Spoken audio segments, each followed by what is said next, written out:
कुछ मत कीजिए, कम से कम एक और फेसबुक पर पोस्ट डेली डालिए तो 10 आदमी डेली देखेगा कि डॉक्टर साहब बोल रहे हैं कि अच्छा काम हो रहा है। समय की कोई बात नहीं। कौन ऐसा आदमी है जो क्रिकेट मैच नहीं देख रहा है, पिक्चर नहीं देख रहा है, या अपने रिश्तेदारों से आप बात नहीं कर रहे हैं? चाहे आप कितना भी व्यस्त हो, दिन में कुछ समय आपके पास जरूर है जब आप अपने साथियों से। बिहार में हालत खराब है, लेकिन चंपारण में सबसे ज्यादा दुर्दशा है। चंपारण से गोपालगंज पहुंचे तो भैया चंपारण कितना खराब है, गोपालगंज में सबसे ज्यादा खराब है।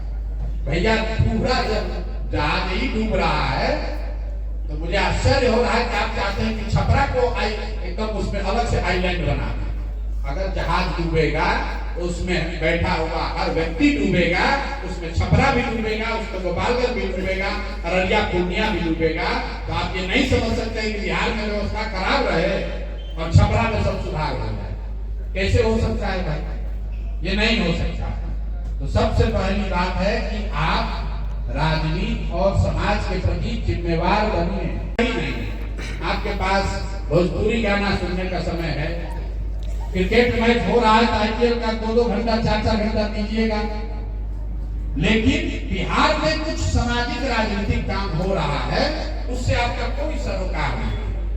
आप तो बैठे में आराम से, अच्छा होगा देखा जाएगा, कुछ बनेगा तो उस दिन सोचेंगे।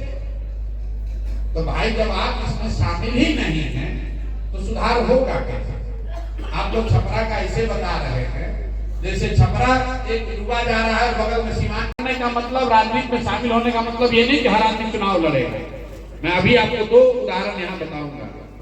यहाँ बैठा हुआ कोई आदमी अभी तक उसने एक भी ऐसा सवाल नहीं पूछा है जो मैंने पिछले 2 बरस में गांव में शहरों में लोगों के सवाल के तौर सुनकर उसका उत्तर नहीं दिया।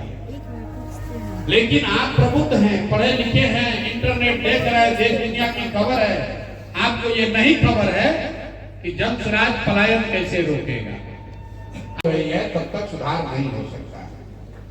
ये आपको हमको मानना पड़ेगा, और सिर्फ आपको दोष नहीं दे रहे।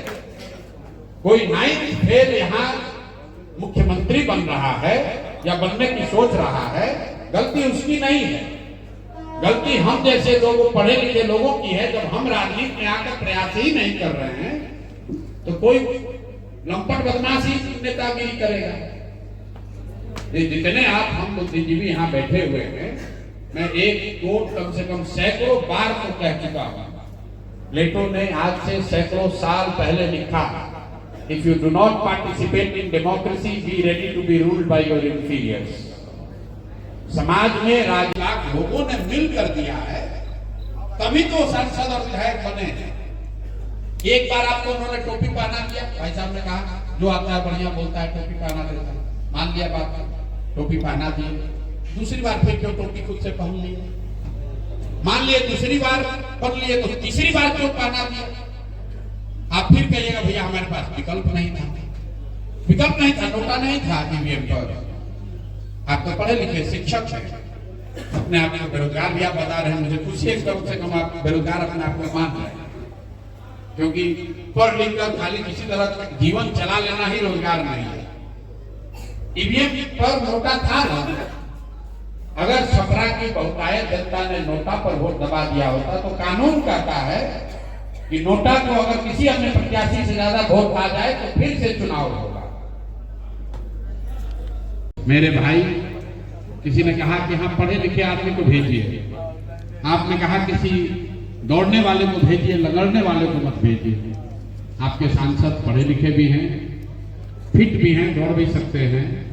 दिल्ली में उनकी सत्ता भी है।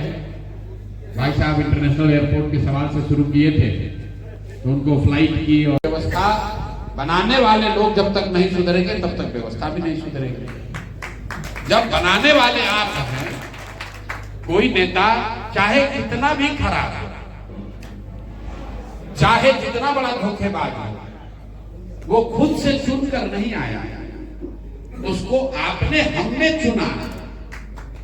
तो आप और हम जब कह रहे हैं कि हमारा सांसद कुछ नहीं कर रहा है, सरकार नेता जाते हैं, वर्कर जाते हैं, सामान्य पब्लिक नहीं आती। सरकार नेता जाते हैं, वर्कर जाते हैं, सामान्य पब्लिक नहीं आती।